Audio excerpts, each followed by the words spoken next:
and that kind of stuff. Levi was sharing that he was slacking. Oh yeah, I'll break the ice.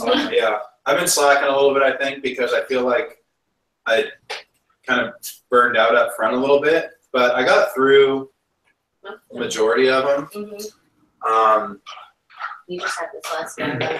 Yeah. So I think the ones, Todd's like, I think we've had this for a week now, and that's probably about as long as I haven't looked at, stuff for. But it was a little bit of a relief to realize Adam and Johnny were so busy, and I was like, had to kind of like prioritize things a little better. Mm-hmm. So, cool. I'll be doing a little work next week. You're good.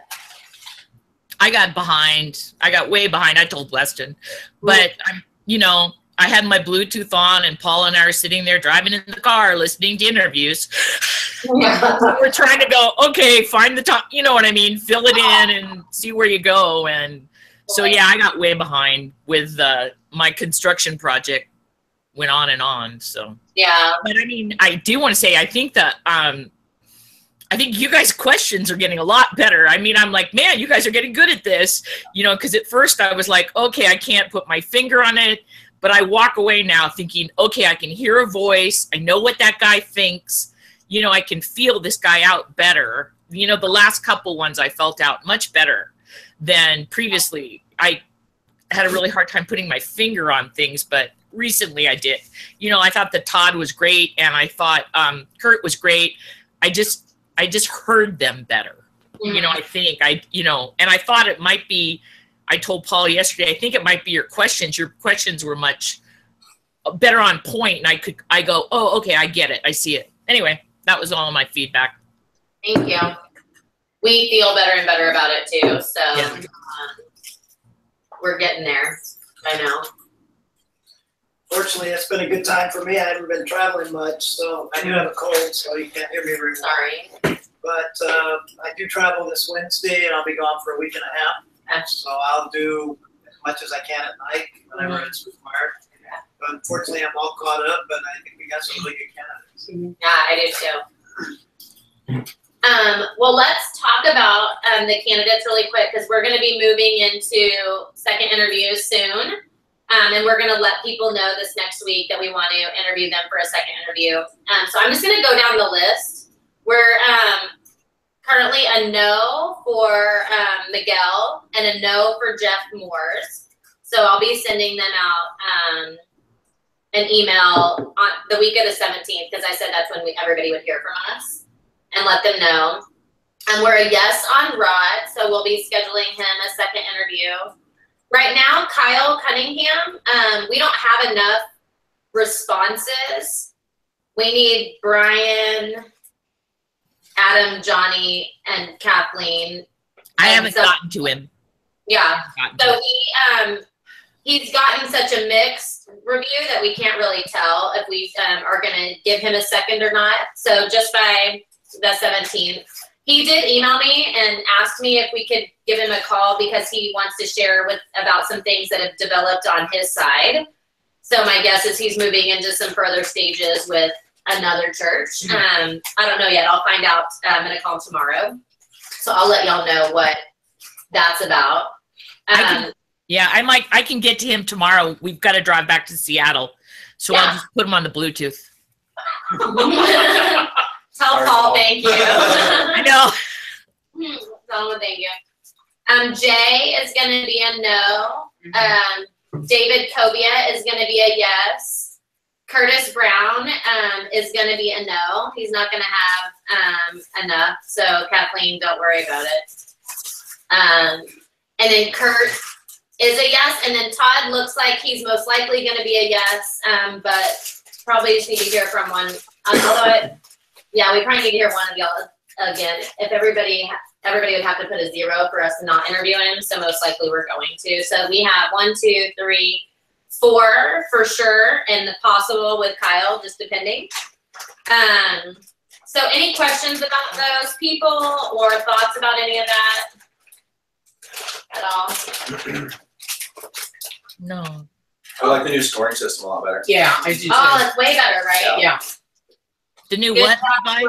Dennis and Weston, I feel like it was a combo of you guys that put that together. So, and maybe you, I don't know, smarter people than me. Thank you. Okay, so I wanted to talk a little bit about moving into second interviews. Definitely would love some prayer from you guys. Sending out no emails is like devastating my heart. Just because like some of these people are trying to friend me on Facebook and like sending emails, like talking about how excited they are. One guy changed his family vacation to come down here in case we wanted to chat with them. So I'm like feeling really sad. So if y'all could just pray for me as I send those out and have to have conversations like that. I noticed you didn't put a single zero down, Michaela. What? Oh, you did? Oh, yeah. I did put one on Jay, but that was a terrible interview. Okay. I told Weston if everybody loved him, I'd have to consider my job because I didn't think I could talk to him again. So I do have the ability. God's been really like stretching me and growing me through this process here at church, not just this one. So it's good for me. I'm excited to do it. Okay, so I sent you guys over the questions for the second interview. You probably didn't get a chance to look at them because I sent it during second service. But I put together some second interview questions from Josh and some of the elders shared some things they'd like to know from a second interview. Bill Mallett from the CMA shared some stuff that he would like to see from a second interview. We did some research. And then there's also just a couple of things that have come up that I thought, these would be great questions for us to ask someone that would be here as a leader. So I put them down. I'll read through them, but I'd like to hear from you guys, like which ones you think, man, we have to ask that one. We have to do that. Any that we haven't put on here that we're like, we want to know that. And then just kind of talk through what our goal is for this second interview so that we know, okay, as we do these interviews, as we record them, this is what we're looking for. So we'll kind of start there. Like, what do you guys feel like, and anyone, what we're looking for as we go into the second interview?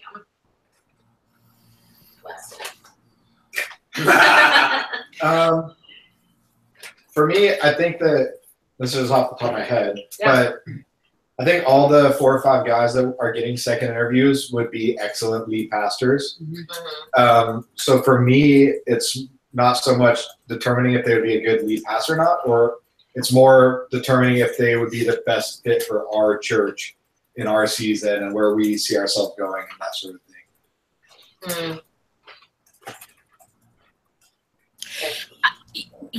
I agree with Weston. A lot of these guys I was much more comfortable with. I think when we heard the guys who were said, I keep thinking multi-level. It's not multi-level, but, you know, multi-sites. And I was like, don't know what that's about, not comfortable, you know, but, you know, I think one of my questions, and I don't even know how to frame it yet or how I want to say it is, you know, what happens, I think you know, and maybe this is like futurescaping, you know, we do church the same way so much, you know, what would they, you know, and I don't have it down yet. I have to think about it, but you know, what happens if the culture changes rapidly? Mm-hmm. You know, and I don't even know how I want to say that. And I just have it in my head somewhere, you know, what happens then? You know, what happens if,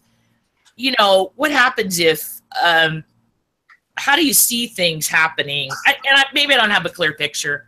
I think what threw me off is and these guys aren't really, let's build a multi, you know, location church view. So maybe it doesn't really apply, you know. Maybe I'll just pass on that. I'm thinking out loud. No, I think that's good. I think it's important to see. One of the questions I put down was like, what is a challenge that you're really looking forward to in this position?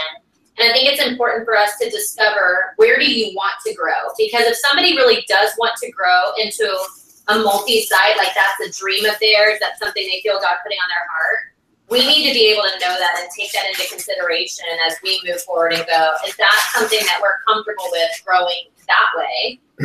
If that's a passion that God's already putting on their heart. So I like that. I think there's a way to word it. I'll ask Josh or some of them too that are good. Yeah, maybe, yeah. The only thing I thought maybe wasn't, I mean, when I was listening to the last interview of Todd, and I thought, oh man, that's so inconsistent. is that we talked about women in ministry, and then the next thing we said was, the next thing we say at some point soon after, that we believe in, you know, in salvation, we believe in the essentials. And then we say, but everything else, we believe in liberty. And I thought, oh, that looks like a disconnect. You know what I mean? And so I wonder if we pass on that one, because I don't know what we're trying to accomplish with that question.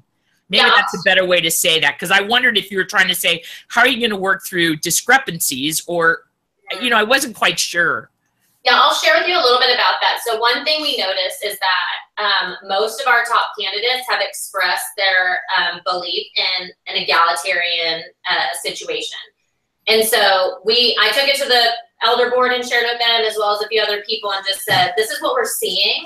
What are your thoughts? And the overall consensus was, you know, we have to look at ourselves and say, that's who we're attracting. So what does that say about us? And that's a good question to think about. But then also, is this person willing to walk with us through a process to get where God is actually calling our church to? Not just this particular situation, it just happens to be one that we are in that we can ask about. But is there any situation where if our elder board, our staff, or God was putting on our heart to do one thing or the other, would they be willing to continue to still pastor through it? Or would it be something that they say, it's my way or the highway? So we're kind of trying to get there while addressing them saying something that we don't necessarily fully exercise. So that's kind of where we're at. We want to know, are you going to come in and only be willing for us to move 100% in that direction, or else you're not going to be our guy? So there might be go ahead, Dennis. Well, I was just going to say one thing to historically look at, and the reason we're getting these candidates that are on the egalitarian side, which is fine, but it was in our initial job description. When I looked at it, it said the candidate needed to be supportive of women in leadership. And I think complementarians automatically probably checked out without exploring that. Right. And so I'm not frustrated by the fact that we got these real candidates. I'm fine with that. I think we just need to recognize it may have unintentionally excluded. So just to context that. Totally. And that is true. Like we are unique in a lot of ways, and that we do have, it's interesting, the complementarian view is very one-sided, and the egalitarian view is very one-sided, and we're not on either one of those sides, really. We have women who are leaders in our youth ministry, are leaders in our kids ministry. We have women who hold high-level leadership here, and we support that, but we don't have women who hold the highest level of leadership here. So we're in this gray area where a lot of complementarian churches, you're not even allowed to hold the high-level leadership in any ministry. And in egalitarian, a lot of them, you can be everything. You can be an elder, you can be a lead pastor. So we're kind of in this middle ground where we're not one or the other fully. So that's kind of where we're trying to make sure we don't have anyone that's going to be polarizing on either direction. I got the housekeeper. Hold on. And I read that question, and I think what we're really looking for, not so much to define our position on it at this point, but maybe to word the question in such a way as, are you willing to work with an elder team to come up with that position, rather than to say, this is our position, but what is your ability to work to help us resolve this? No problem. And I think too, are you willing, if we don't take one of those positions, like it's not biblical to take one of those positions. The Bible doesn't say you must choose to be one of these or the other, or else you don't operate as a successful, healthy church. So I think, like, how are they going to navigate that journey? Do they feel like we have to make a stance one way or the other, or is it comfortable to be in process and be on the journey? But I agree, like, are you willing to work with an elder team and to constantly be rediscovering where God has us in this season, and not hold to old views back 15 years ago when the church started, but also not have to make huge changes and huge new views because we have a new person. Yeah, I think that's an excellent way to word that question, except we don't want to give them the yes, I am, no, I'm not answer. We want to let them talk them an answer. So we want that question to look something like, so as our church is still in process, where do you find yourself coming alongside of us to help us grow that process? Something that opens that question up to where they don't just yes or no that question. Yeah. Yeah, I was gonna say it's in that like that vein of women in leadership. It's like, how would you work through this process in our structure? Yeah, that's. It's like not like leading them to, you know, hey, we're in a gray area. Yeah. Like, is that cool? It's like, no. Like, how would you deal with? Yeah. You know, or how would you navigate that? Just so y'all know, I'm taking some notes on the doc, and then I'll refine the questions more later. So if you're reading it, it's terrible. Just give it a couple days. I'm taking notes. That's a good idea. I reached out to my brother and Wes because they both interview a ton of people, and they do these kind of questions. So they were helping me like come up with some more abstract questions to let them tell the story versus us pointing them toward an answer. Exactly. I want to tell them the answer we want and then ask them the question so that they don't feel bad. So I need help. Silence is a character building. Yeah, I need to work on this. I'm actually going to write that on here. Okay. Okay, so I'll just read through some of them and then we can talk about each one. That sound good? Okay. Okay, so this actually just happened today, and I thought this would be a great question to see how they navigate leadership. But we have an employee who is new and volunteer staff. She's here both services and has 3 kids, but her husband is deployed.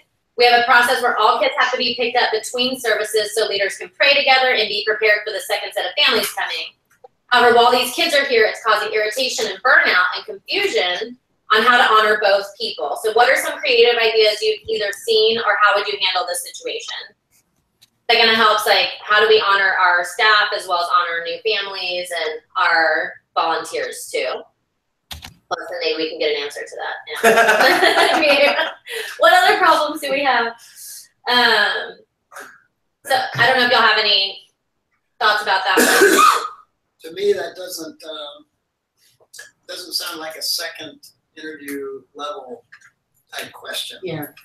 You think further down? It's a little too specific in a small area of the church. Mhm. I think you still want to go big picture. You also want to get into character somehow with some questions. Mhm. And then I think at this level, what Say we're character. experiencing is that probably the 4 or 5 candidates we have that are going to second level, we're feeling pretty comfortable with. Right. Mhm. So the question is, are there some questions that can help us know them better? Mhm. Their style of leadership. I want to hear their heart for God somehow. And I think as we go through the process, we're going to begin to develop some pull toward certain candidates. Mhm. And, Sorry, you said character questions, heart for God. There was something else. Yeah. I said leadership style. Leadership I think we've gotten some of that. Yeah. I think another question is you need to go back to those first interviews and perhaps what they sent us. Mhm. And is there anything we need to probe deeper on with a question? I look at Todd, who I really like, but I've always had a question. Why did he only stay 2 years at Willow Creek? Mhm. I mean, most people would have stayed there. That's a Yeah. position most people really And he like. didn't talk about Willow Creek at all. Right. So. And why did he stay 11 years at Coast Hills when it sounded dismal? I mean, it was Well, the last so. few years sounded pretty bad. Yeah. Yeah. I mean, you couldn't wear flip flops. Yeah. In the office, everything was very formal. See ya. Yeah. Women could not teach a boy beyond the age of 13. Yeah. I was like, I'm out of here. Yeah. Why did you stay 11 years there?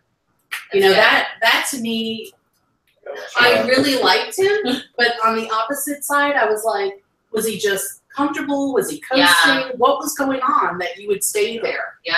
You know, was it just trying to pay the mortgage? What was it? Yeah. Yeah, good That's question. really good. That first question, to me, it almost sounds like we're asking them to micromanage before they even come on staff. Yeah.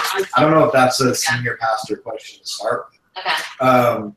I think that each of us, like we talked about at our last meeting, Mhm. see things and people in very unique and specific ways. And I would like to see us like have every person say, hey, for this candidate, here are the 2 things I really want to know about them. I think We can kind of, I think there'll probably be a lot of overlap, and we can kind of narrow down based off of that. But I'd rather see us ask pointed questions about that person in particular than try and get too much into the nitty gritty. So I'm thinking we would do another interview then that would talk about how would you grow this community into Rancho Bernardo. Like some of the questions that Josh and the elders wanted to know is how well are they, or how good are they at discovering about this community? How are they going to go about it? How are they going to reach them? How are they going to grow? How do they manage up? And what do they want to see out of like an eldership point of them? So are y'all thinking those are another interview level of questions and not doing that during this time? The question is, how many interviews are you having? Yeah, so good. I was going to say, I don't think that's 2 separate interviews. I think that you have a set amount of these canned questions that everybody wants to know corporately. But I think it's huge that we tailor this second interview to each candidate, like Weston said, the things that we see, because I would have never just what Lisa said just now. I thought, that's a really good thought, or what Bill said. And I didn't even think about that. Yeah. I think we should do it kind of 2-stage, but it should be done in one interview. Yeah. So maybe a list of 5 or 6 questions that you want to make them the canned deeper level leadership questions. And then if somebody has a question they want to know about each candidate, I think we need to get those over to you, and that needs to be asked in this next interview. Okay. Yeah, then we have to review things again, because that was good that you brought that up, and you're right, I heard it and I didn't put it together until somebody brought it up to me. But hopefully we each about Todd. And we're able to kind of pull it all there. So I think we can tell them, like, we're structuring this as an hour and a half. We've got 45 minutes of, like, here are high-level leadership questions that every candidate is getting, and then we have, like, 45 minutes of specific questions from our team about you. Yeah. I think that would be probably a healthy way to structure. I think, too, as you ask a question, you can ask and say, can you give us kind of a short, concise answer on this question? And I think somebody could explain Willow Creek pretty quickly. Yeah. You can probably tell us why. The other may take a little more time. But, and then there's other questions you're going to say, run with this for a few minutes and tell us, you know, on a big picture issue the board is asking about.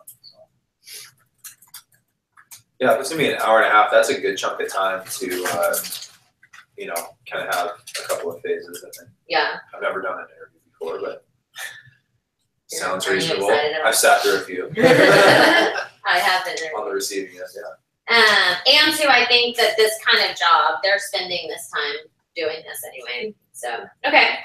Well, then we can talk about specific candidates if we want, but it might be better for us to all kind of go back into our time alone and send those over. But maybe we can talk about some of those questions that will get to, I like getting to the heart of their heart for God. That's something I'm interested in as well. Some character type questions. And then we can do the specific things. So what are some that you guys think this is really going to help us understand their heart for God? And maybe you can unpack a little bit, like some of your thoughts, Bill, that you might look for. Yeah, I think we've gotten some of the spiritual practices. We've seen some of that. I think when I say heart for God, I mean heart for God and for His mission, for reaching lost people. So you might, there needs to be some type of a question, and it can be related to reaching Rancho Bernardo. You know, we have lost people around us that don't look very lost. What's been your experience in reaching out beyond the church walls to see people come to faith in Christ, personally in your own experience, but also in leading the church to do that? So, yeah. I think too, you know, we could ask questions about, like, beyond church initiatives. When's, I think we were alluding to this, beyond something that the church did, when's the last time you had a personal connection with someone that you walked through scripture with them or whatever?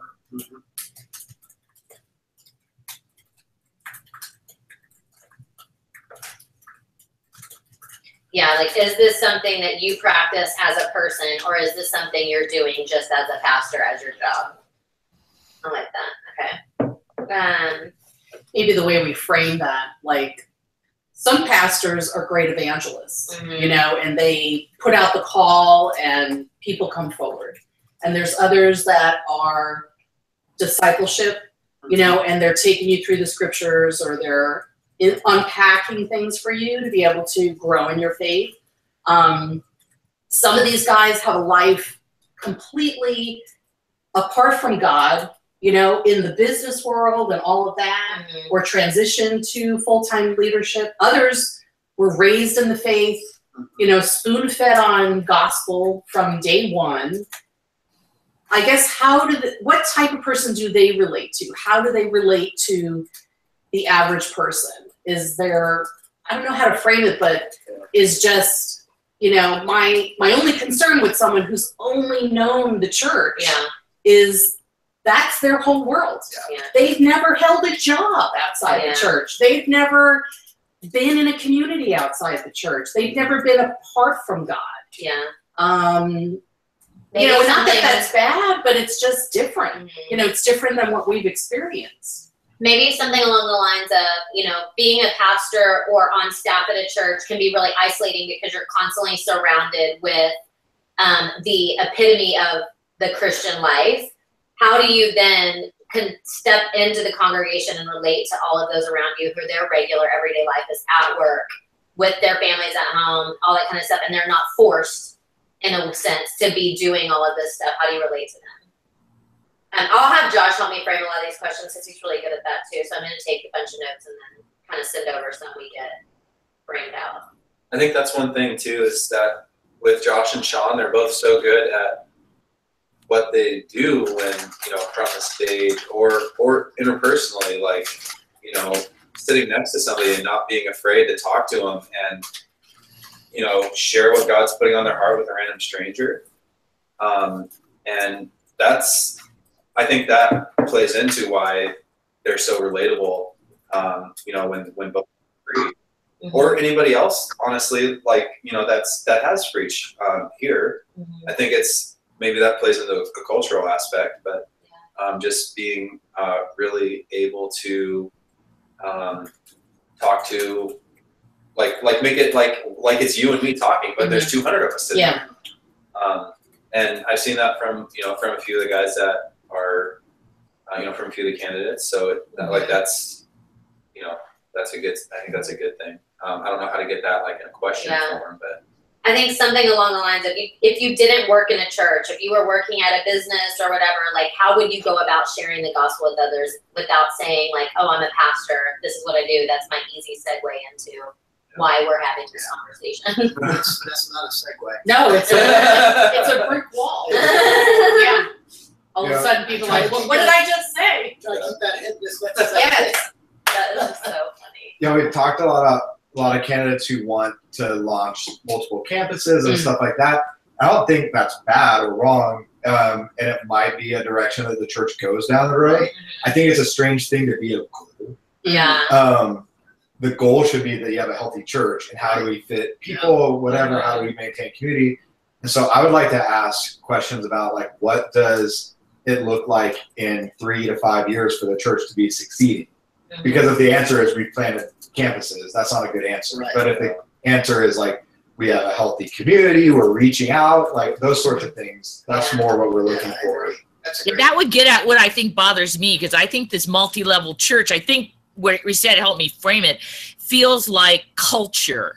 Feels like I'm an American, I'm a success culture. And it doesn't feel like God. It feels like, but this is what Americans do. We build, you know, so yeah, that kind of question, that kind of like what success. Todd said something I thought was so impressed where he said the one guy had 200 people, but sent 100 people out. I thought, I think that's more how God thinks. Yeah. You know what I mean? As opposed to that other part that put me kind of like, it made me take aback. I've told that story to so many people.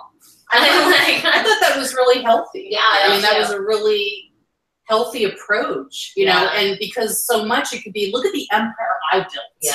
You know, when I got there was nobody, and now there's, you know, 8,000 people. Yeah, because you hear that a lot on the resumes, that kind of vibe coming over. Well, it was 5 people and now it's 5,000, and okay, that's good, I guess. That's how you measure success in Yeah. church business. I think another question might be in the area of passion, and that would be, of all that you do in your ministry right now, what are you most passionate about? Oh, that's good. And I think it gives you a little bit of a direction to their ministry to understand. Mhm. Oh, the way to get that passion, it might. I think the way to ask that question would be not passion. The way to ask that would be like, of all the things you do in the ministry, what do you get up excited to do again? Right. That, or what do you like think about on your off times, like that you're like, I'm so fired up about that. That's great. Sometimes when you say passionate, you get a lot not you get a lot of little blah blah wolf, but if you have that. Yeah. One of the things that I'd like to know too is what ministry do you do that's outside of the church as well, like your personal life, like what do you and your family do? And I think we kind of touched on it earlier. That's not a part of anything to do with the church. Are you living out what you're teaching in the church, or is that the only way you facilitate that? Okay. Always add the why to that, Michael. And when you ask that question, when you say what do you do and why do you do it? Yeah. I think that's that open-ended question. Don't lead them. Okay. I know. I need help. I'm gonna make sure it happens. Y'all are gonna be amazed by me. It's gonna be so cold. So one of the things I wanted to talk about was these personality tests. And because some candidates have done them, some have not. Yeah. And I feel like the ones that have done them and the result's not what you want, you're not happy with the result. And then there's others who haven't done them, so you don't know what they are. Yeah. And so, but you're okay with them because there's no answer. Yeah. So the emphasis on that is what's troubling me. Yeah.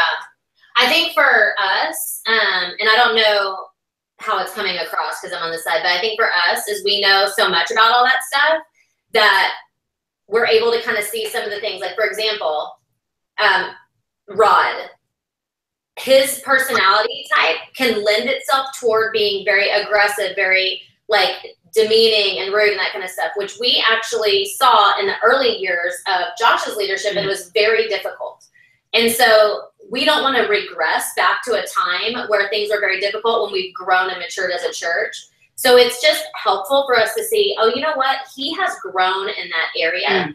For people who haven't done it, we're having to ask other questions like, tell us about a time that you had, a disagreement with someone and how did it go? So one of the guys said, oh, these other two people had a disagreement and I didn't intervene. That's what I did wrong. You're able to then see this type of person doesn't get involved in things, doesn't have awareness of their own personal conflict.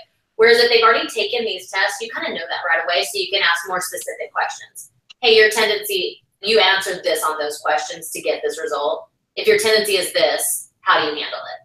So. Yeah, I would agree. I think that I've never looked at someone's personality types and been like, oh, they wouldn't be a good candidate. But it does make me think, here are some questions, knowing like the soft spots of that personality type. Here are some questions that I would use to see how they've matured in that area. Okay. Because we have our whole staff, except for like 2 people, are all different. Our whole staff is all different. So, and I think Todd was the only one who was an introvert. Yeah. For everyone who But did he the didn't Myers seem like Briggs. it. Yeah. That was so interesting. Oh yeah, he's the same. He's you. Yeah. And TJ. I was like, look how you. Well, he did talk a lot about solitude. Yeah. Yeah. So I noticed that, It's like and I was like, recharging. okay, he needs Yeah. to recharge. But Weston's that way too, though, and he's very present here. Like Weston is very intentional about his time away, where it doesn't feel like he's not here. And so I think those are maybe some questions to ask. Hey, you talked about a lot of time away. How are you going to seem present and available if this is something that you need to do regularly? I like that. Yeah, I noticed his introvert, but his interview did not seem that way. INTJs can turn it on. Turn it on. Like that. But then I have to go take a nap now. Let's ask him, did you take a nap after your interview?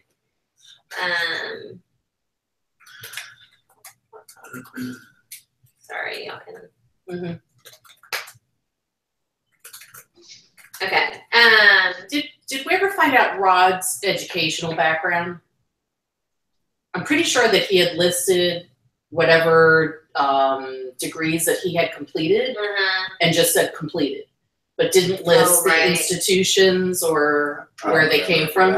Okay. Yeah, let me look and see. I don't- There's such a sea of information. It's hard to keep Okay. track of it all, but Yeah, I'm definitely gonna go back on the 4 people for sure. because we don't have all the notes Yeah. that we've taken along the way. So Right, before because I something- mentioned that on the, You you did, know, and I documented that on you did, and I think we asked, because I think you had asked before we interviewed him. our.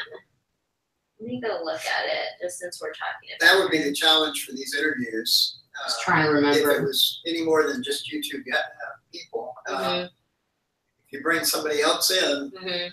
that person has to go through all of those Yeah. again, just like you'll have to do. Well, and if we do, like, what we could do is just if anybody's available for any of them, like, oh, I'm available for this one person's, therefore I can go back and look at their stuff or whatever. Okay, so he said he got ordained in the CMA in 2007. He did the CMA's ministerial Okay. program, so there might just not. This looks like all of his school was through the CMA, Okay. so it maybe just doesn't. I don't know how they go about doing that. Yeah, they have a lay ministerial program that takes them through materials and is done by a district. But it Okay. does just say Masters in Divinity 2017.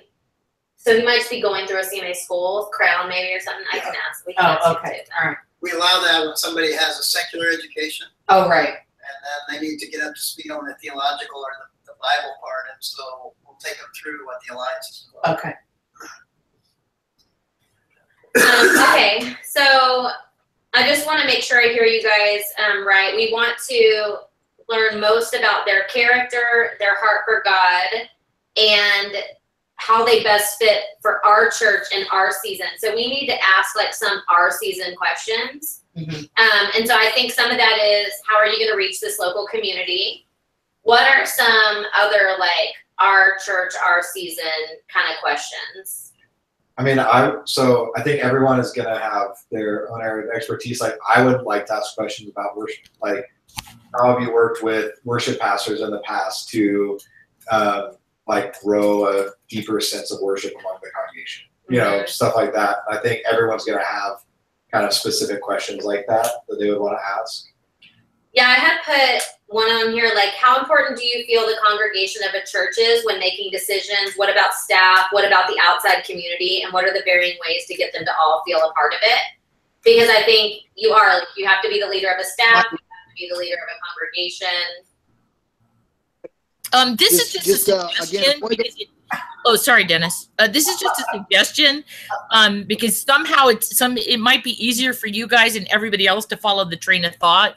Sometimes you work your way backwards. So if you start with what does success look like for you, you know, and you kind of start with that point, and then when they tell you what success looks like for you, then you build your questions off of that point. So if they say, for example, success looks like for me, I don't know, 500 people that are multicultural, that, you know, that have a variety of, you know, occupations, that are looking forward to be mission minded, whatever that looks like, then you work your way from that point, because then you know what he thinks the end game looks like, and you can delve into, okay, if that's what you think success looks like, then talk to me about worship. You know what I mean? And sometimes you can get at it better. But if you build to worship, then it's somehow, if you like start with worship, and I'm just thinking that, and then you build to the end game, then sometimes it looks incongruent. That makes sense. I like that. And then it helps. I agree with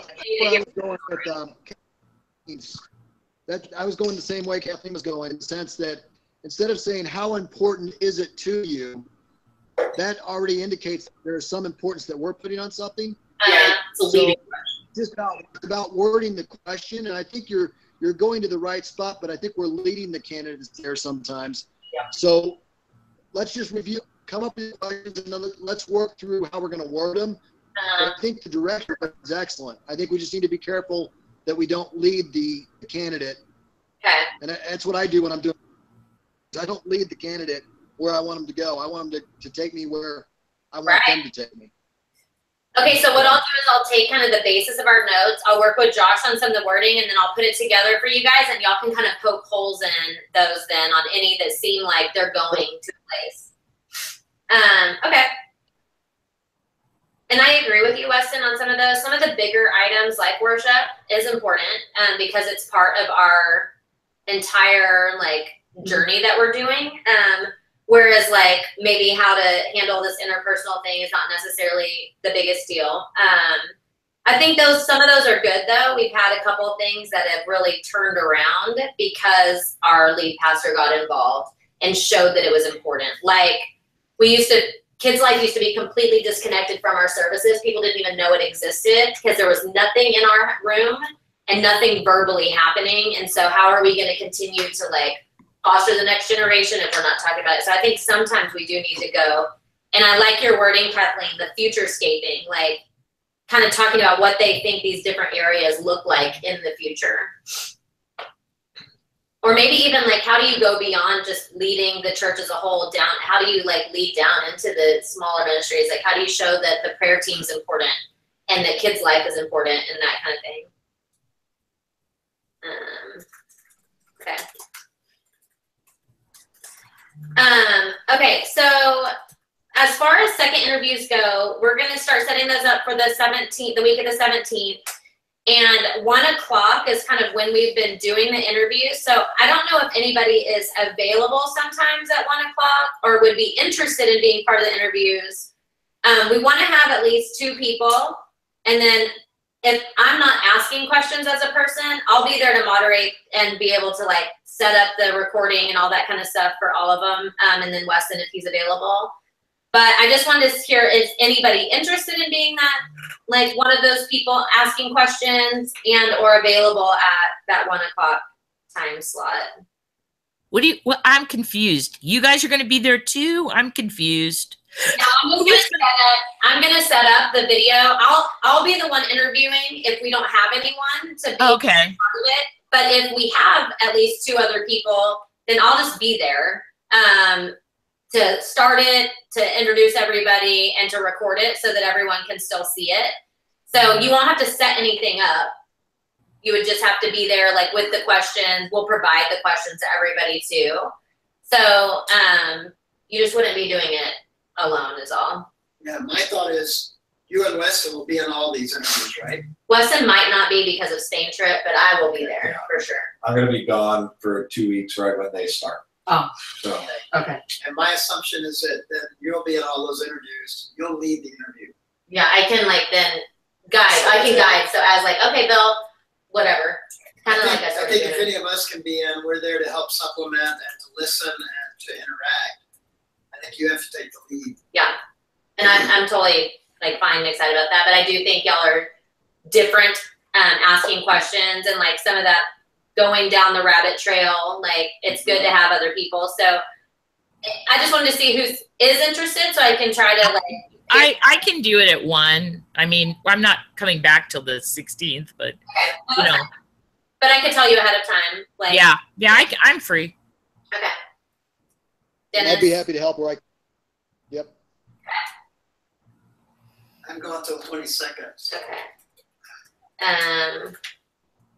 I would be interested. I probably couldn't do all, but probably a couple, yeah. Okay. Lisa? I might be available, yeah. Okay, so what I'll probably do is I'll probably just I'll probably schedule the people. Yeah. And then I'll send out who can do this one, whatever. Okay. And I'll do that. I'm excited to see you guys because in these meetings, I'm always y'all are way better at this than me. So it would be. No. I don't think so. I'm good at guiding, like Bill said, but I'd love to hear y'all ask some questions. Okay, cool. So what I'll do is I'll start scheduling with them. It's only 4 or 5 people, depending. And then I'll send out a group. I'll maybe make some suggestions of pairing people together and see if how we can do that. And then I want to talk to y'all a little bit about the salary situation. Mm-hmm. Oh yeah. I was gonna just talk to Before y'all. you go, Oh, go ahead. real quick, let's get a lead time, like a day before, 2 days before, a deadline sent out to us of when we need to have our specific questions Yep. sent in to you for that. Yes, so priority number 1 for Kathleen, if you can check on Kyle and get your thoughts on him. Okay. And I'll talk with Johnny or Brian, because if at least 2 of y'all can weigh in on him, we'll know where to go there. So that's number 1. Then number 2, I'll send out an email, but the candidates that we're going to move forward with, go back and look at your notes and see any additional questions that you'd want. And we can maybe, we'll need to have those by the 17th. Or maybe not all of them by the 17th, but that's next Monday. Hopefully we can kind of have some. I don't think we have to go back and watch everything, because I think y'all knew some right away. So we can put those on there. So we'll say by the 17th. And then I'm going to start this week scheduling some of the candidates, as well as scheduling you guys to do that, to be on the interviewing. Did I answer all of the ones you said, Dennis? Yep, that's it. Okay, cool. And I'll send an email out with this stuff too today. Well, maybe not today. It's Durbin's birthday, but after today. I know, he's 6.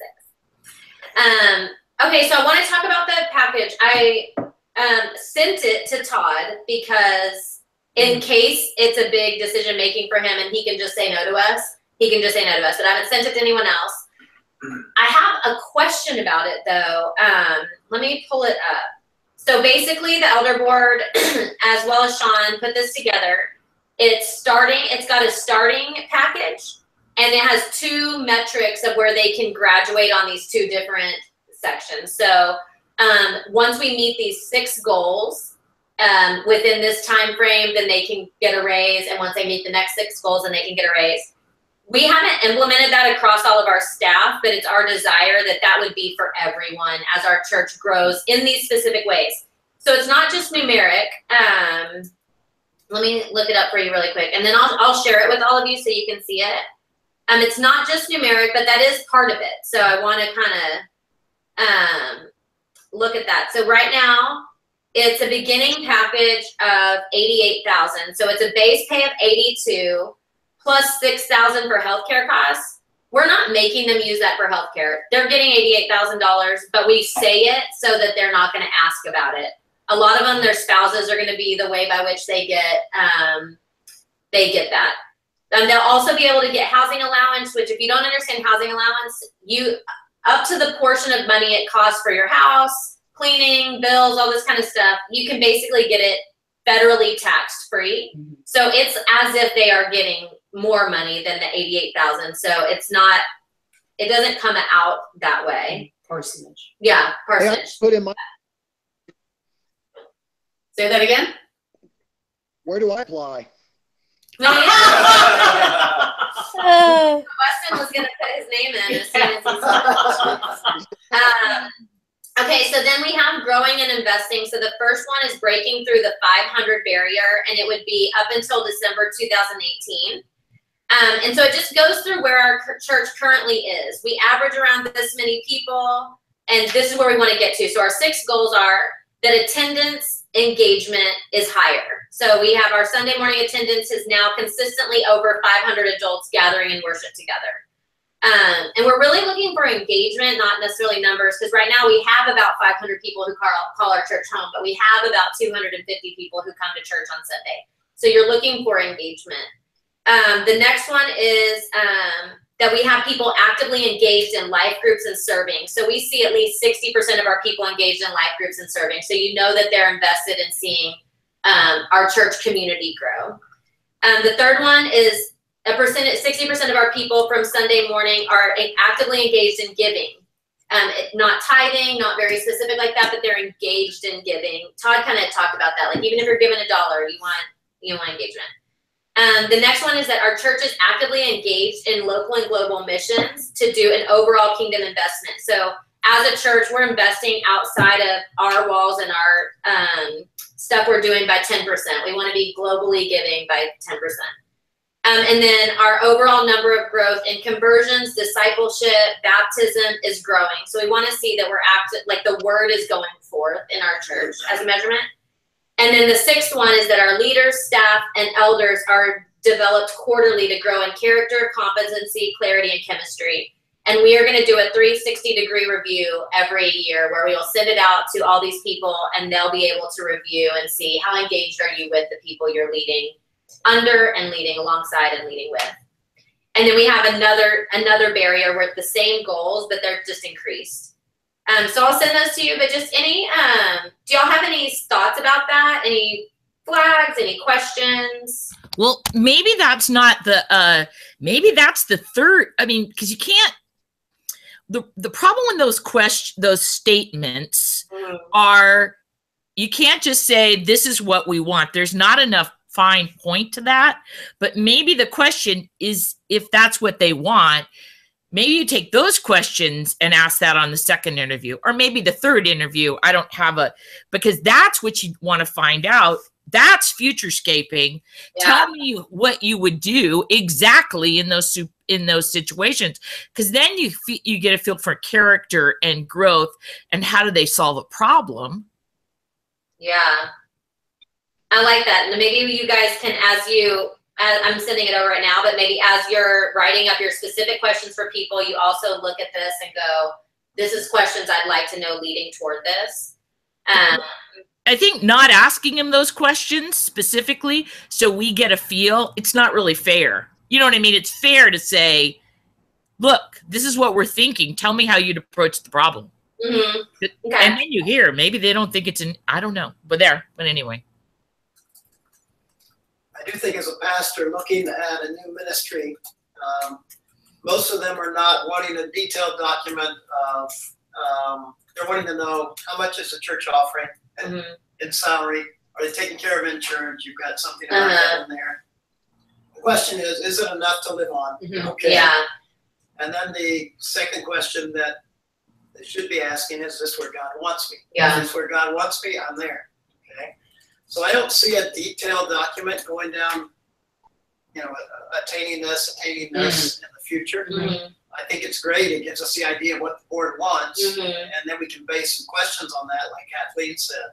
But I think what they're looking at the bottom line, what's the church offering financially? And I take care of my family with it. And I don't know that level of detail is necessary, but if the board feels like it is, then fine. You could even tell them, here's the base, and we have some metrics for growth on top of that. Yeah, that's the potential. Yeah, and so, I don't know if you even need to go into the detail of here's how much you get extra if you do these exact things. But just to say, here's the starting salary, we have built-in metrics for growth on top of that. But are you saying not at all give them that, or not just at this point? I mean, I think before they sign a contract, but I think let them ask. At this point, give them the base number. This is what we're offering. And I haven't sent that to anyone, and I don't know when. Like, I don't know, hey, we want to set up second interviews. Also, here's what we're offering, or if we should just wait until they're like specifically asking people like Todd when he's like, I need to know kind of where we're going because we're already in these conversations with someone else. That elder board approved for us to send it to them. They were like, send it to whoever you want whenever you want to. So that's where I'm like, that makes me feel uncomfortable because I don't know when we want to. So I think these are good. Should we set them up with some of it, or should we say only if they start asking for it? Well, I'd hate to go through all of this and then they're going, that's the salary? Yeah. I mean, I can't live on that. Yeah, that's a good point. 5 kids. Yeah.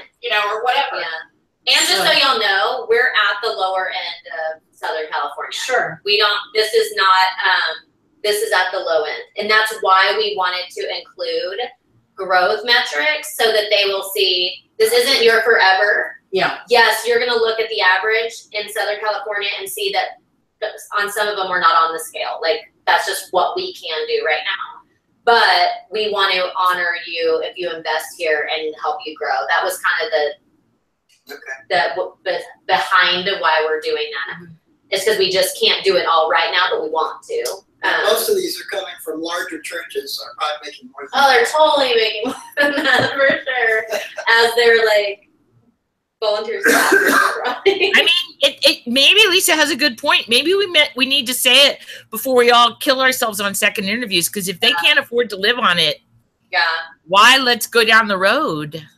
Maybe what we can be shocked by that. Like, we have no idea. I mean, there's a few of them that don't have a job right now. Yeah.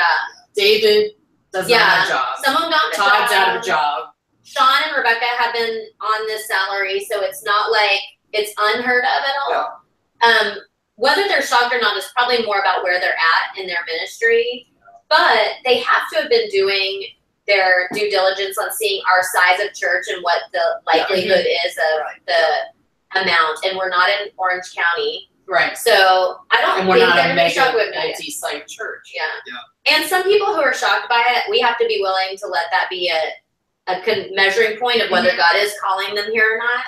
And that's why you asked the question at the beginning, because neither of us, me and Jillian, don't make more than that. We still, you know, it's not like, that's why you asked if you're both going to work. Yeah. Like, that's. Like the people who, like, your wife's a Southern California real estate agent. I know. Yeah. She's got a license in California. Yes. She can sell property here. He got to take 6 months off. I know. Yeah, I think it's I need to watch that.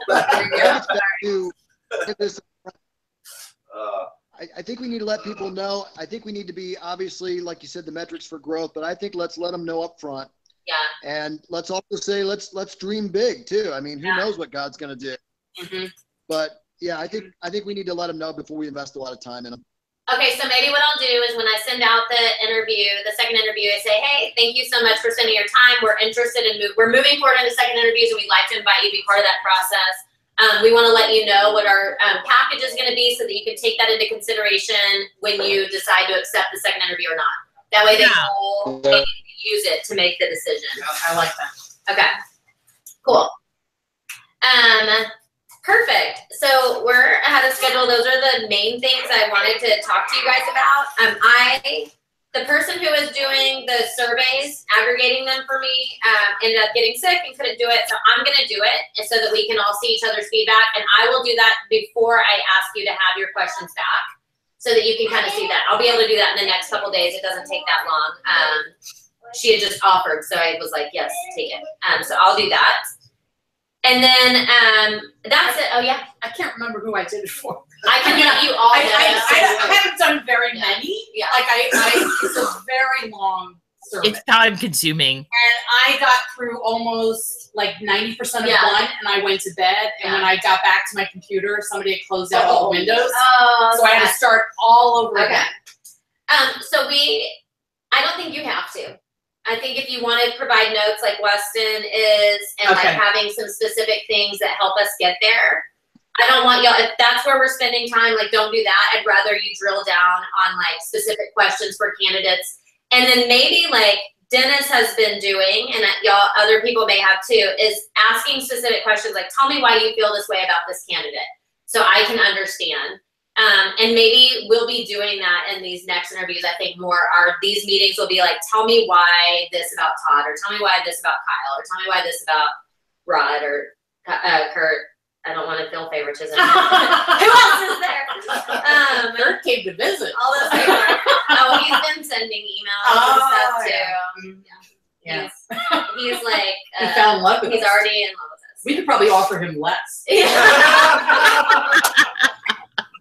Kurt, this is our package. You got family in town. You're not gonna have to pay for babysitting. You know what's up. Highway's cheaper. I was gonna go into some specifics about candidates, and so like we started doing with Todd, but I feel like we kind of said let's step back and get those second questions that we want to do. So maybe we can go into the details after we've gotten some of those interviews done. Do y'all have questions right now that you want to talk about? I want to know why Dennis said no to Rod, and we all gave him a glowing 10. That was interesting. Yeah, that was interesting. Dennis, are you still there? I will tell. Hot seat. Yeah, I'll tell you. So to me, almost as equally important as the interview is going through and reviewing the candidates' teaching, because I think you start to see their heart when you see a consistent pattern of teaching. And the thing, I didn't dislike Rod. I thought Rod was an excellent interview. But as far as teaching goes, Rod was an application teacher, and he didn't engage my heart. The other three candidates so far, Kurt, Todd, and David, have all engaged the heart and the head. And so that's the reason I gave Rod a no, is because I've got these other candidates sitting in queue as well. So just not a big fan of his teaching. Thought he was a great interview. go build something somewhere, I think he's a great guy to have, an asset. But I don't know that he speaks to the heart for me. Now, that would be the only reason I gave him the no. I didn't have that impression. Could you? Well, and Dennis said he's willing to be changed through another interview, right? I'd be curious to see like if there was anything other than what he sent that you watched that you felt that from too, because I'd just be curious to listen to it and kind of see if I got the same vibe or not. Yeah, I mean, I think it just goes back to he did those superhero teachings, and it was like one was on how to manage your anger, and he was doing the Incredible Hulk, and at the end of the day, if it doesn't circle back to Jesus and ultimately we're changed because Jesus is the one that changes us, then all the technique that I want to put in on managing my anger, that doesn't speak to my heart. That just speaks to my head. So that's just an example of where that is. But at the same time, I'm certainly willing to hear more teachings that he may have. But typically, that zebra doesn't change the stripes if you look at it over a period of time. Like all the candidates, I've looked at every bit of teaching they've laid out, and I've actually researched more. Because I think consistency over time is what tells me kind of what drumbeat is for them. So again, I don't dislike Rod, and if Rod gets through and we have a second interview, I'll scratch the slate clean and I'll start over again, just like I would with any candidate. So if we say yes to a second, which we have, then he's back on equal footing as far as at least giving him a fair shake again. And then I think we'll ask questions about that, like, hey, we noticed in your teaching that you have a lot of application for the head. How do you feel like you're doing on applying the heart and driving back toward the gospel and that kind of thing? Maybe even just hearing some self-awareness, like, oh yeah, that's an area I'm trying to grow in. Like that might be something that we can maybe ask him that question instead of your heart sucks. Yeah. Why aren't you connected to Jesus in your teaching? Yeah, maybe what are you working on, like in your teaching style or something along those lines? Or is there anything? Now you're being the soft one. What was your impression? Yeah, and that would be one of my questions that I would, personal questions I would write for you for the second interview. Yeah. Some I would word something to let him speak into that. And I think that's each one of our obligation as we move to the second interview. If there is something that's bothering me about Rod, which there is, then I will write that for second interview question. Certainly you guys look at it, make sure I'm not out of bounds on it. Yeah. But at the same time, that's our obligation to do that. So. Yeah, for sure. Yeah, I think we all need to be able to voice our, I don't know if you call it a concern, but just a yellow light that we might have for somebody and tell why. Yeah. And it helps us all to be able to think about that. I know Rod, so I have not pushed real hard on it. Mm-hmm. I know his church that he came from in Alaska, so I haven't pushed hard on it. It's a great church. And I didn't really pick that up from his teaching, but I need to go back and look again. I think we may need a question because one of our values is a gospel-centered, grace-oriented church, okay? And so what does it mean to be a gospel-centered church, and how is that played out in everyday church life? What does it mean that the gospel grips us, and what is the gospel? I think those are values that are very strong in Existence Church right now, and to be able to hear it helps you hear the heart a little bit of somebody as well. Mm-hmm. Like it. Just working them out over there. I was just thinking about sweet little Bill Tears. I love it. Our church is about to get a dose of it too. I'm excited. Yeah, I'm trying to work on that more. Crying I more. don't think I've seen No. that. Have you ever seen Bill teach? I think so. Yeah, then because he cries every time. Oh, okay, cool. But it's so sincere. It's awesome. I'm not trying. trying to temper a little. No, don't do Yeah, it. whoa. We love it. That's what kept us coming back. We went to the 5-year service and Josh was crying like before he even started talking. Yeah, And I was like, we're done looking. we're here. Yeah. These people are like, I got the chills. It's because they're authentic, right? Well, I don't ever cry though, so That's I'm a thing. excited. What's the scene Is your when name someone crying in that interview? Wipe your tears.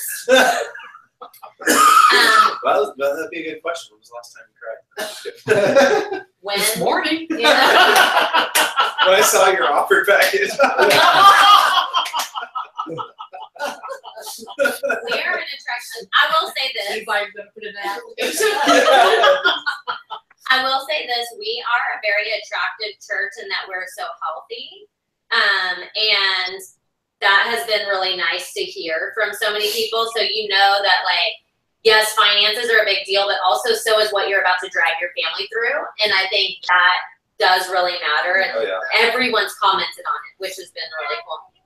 Because they're going to places that are like, yeah, our pastor, you know, just got cancer and, you know, whatever. Or our pastor, like, mismanaged our finances and now we don't have any, or, you know, whatever else. Or our church split because of legalism issues or something. Okay, other questions? Candidate specific, process specific, timeline specific.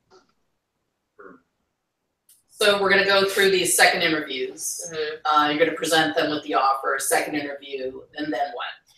So then we'll do the same thing where we'll do the rating. I'll start a new one so that we can have a better, it's easier to see without all the clutter in there. Or maybe I'll just hide the other people or something. And we'll go back and re-rate. It's gonna be a little bit more stringent probably for us this time around because we're gonna have to weed the next people out when we like them all so much. So I'm not exactly sure what that's gonna look like. We'll have to see as we start to kind of get into it what that looks like, and we can talk about it a little bit more too.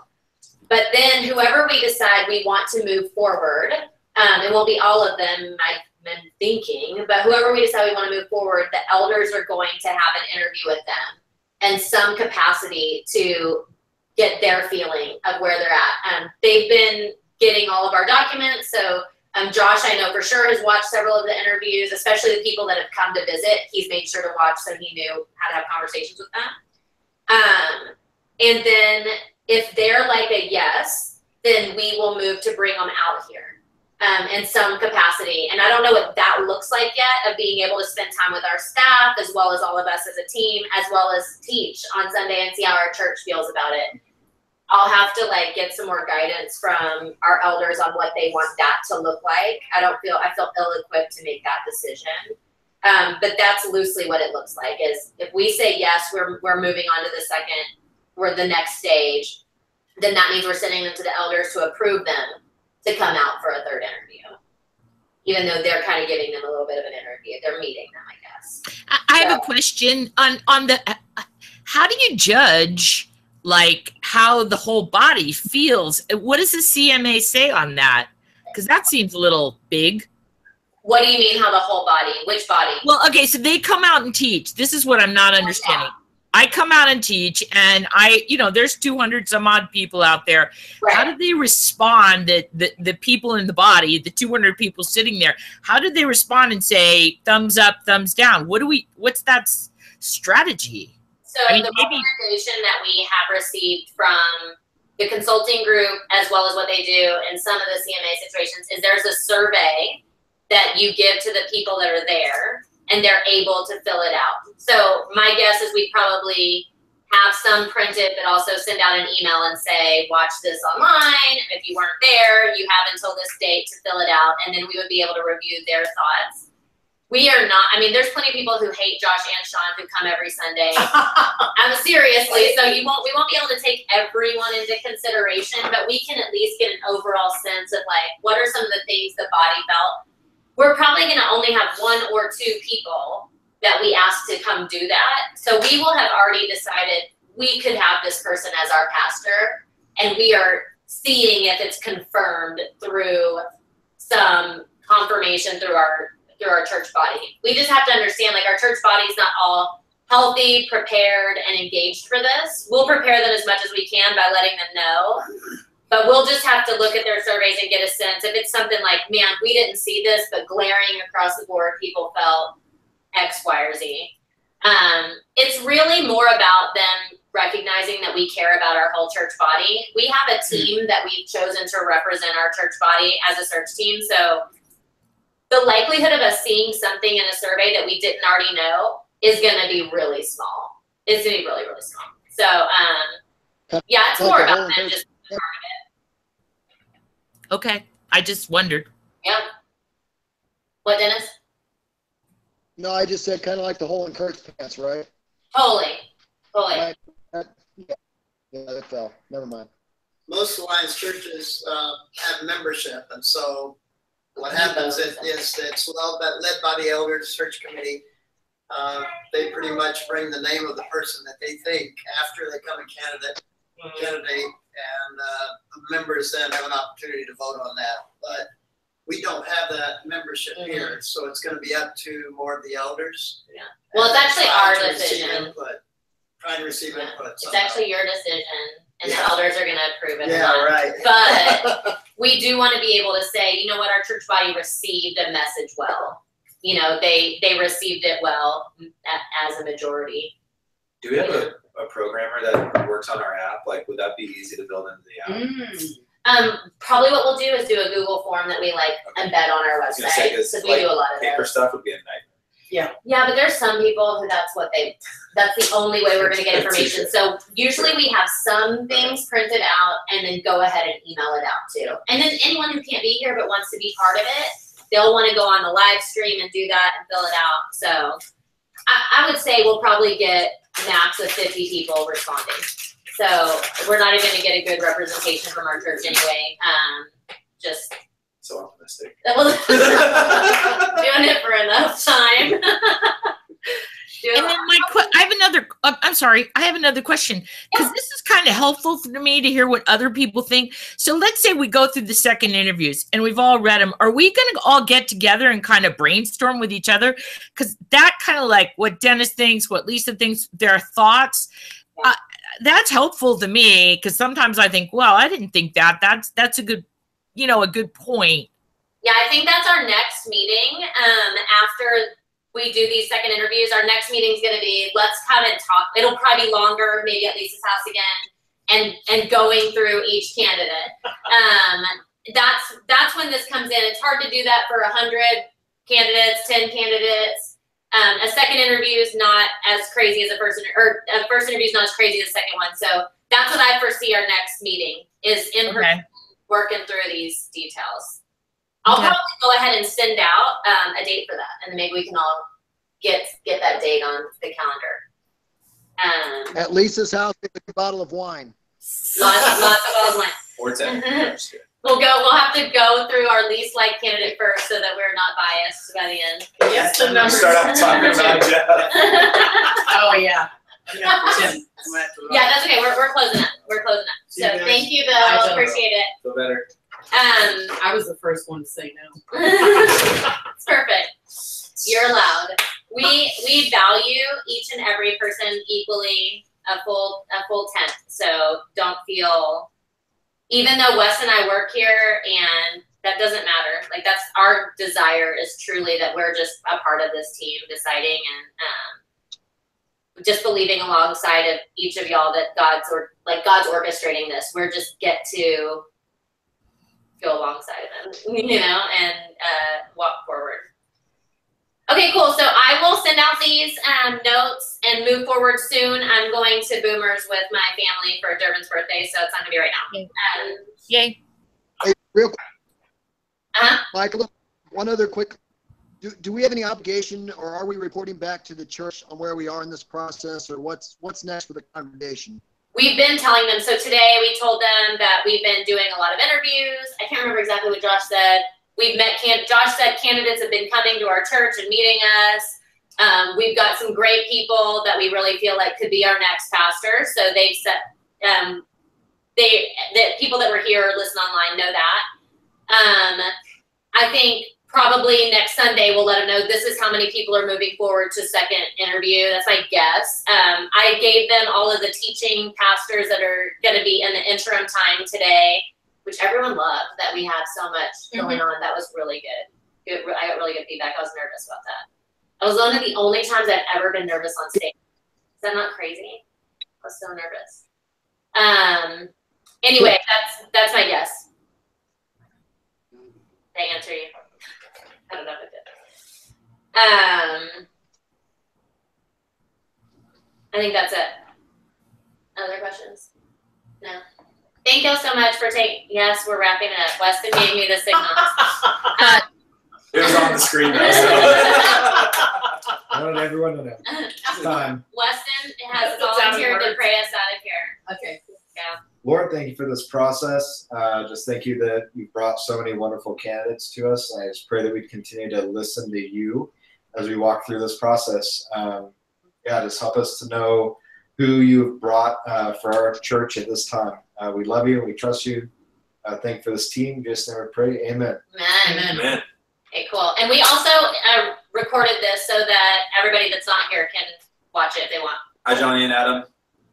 And Brian. Brian. Yeah, Brian. Sorry. I love you too, Brian. Okay, thank you guys for joining us too. Appreciate it. See you guys. Thanks for inviting me. Bye. Yes. I don't know.